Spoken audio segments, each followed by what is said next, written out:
Hey guys, it's Stephany with Elevate Fitness, and for today's YouTube, we're gonna talk about how to do one of my favorite exercises, which is a plank row, or also known as a Renegade Row. So one of the reasons why I love the Renegade Row is because it's an exercise that works multiple muscles at once while strengthening muscles that are very, very important, especially in this day and age, because most people are sedentary. We sit down for work, right? We're in front of our computers for work, so we're not really moving and mobile like we should be. So the muscles that are really important, especially in this exercise, are going to be your core as well as your back muscles, but you're also engaging your quads as well as your shoulders to stabilize your body while you're performing the exercise.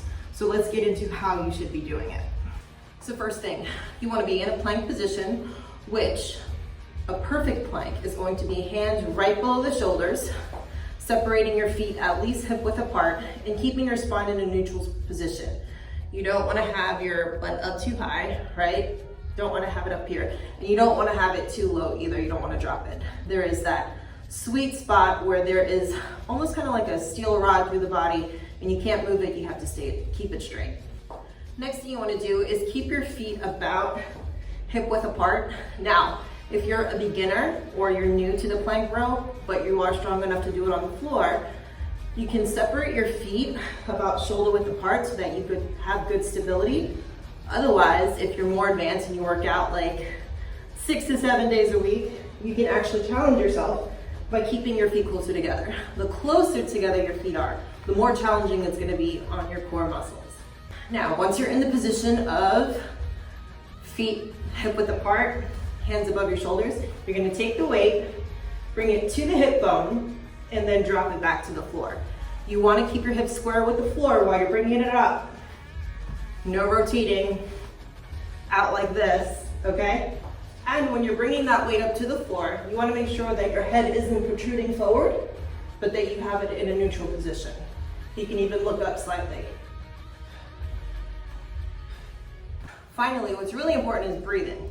So whenever the muscles are contracting, specifically in this exercise, while you are squeezing the shoulder blade to bring it to the hip bone, this is when you breathe out.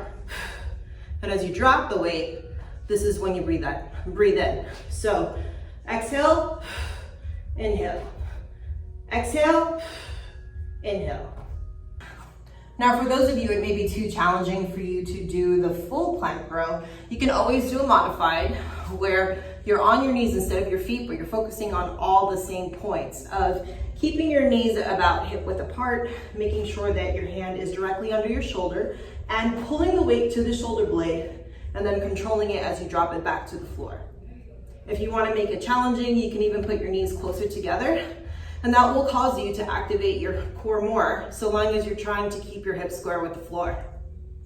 So that is how you do a Renegade Row. I encourage you guys to try this exercise if you're looking to improve your posture, strengthen your core, or just maximize your workout time by getting high intensity workouts in. This is a great exercise to include.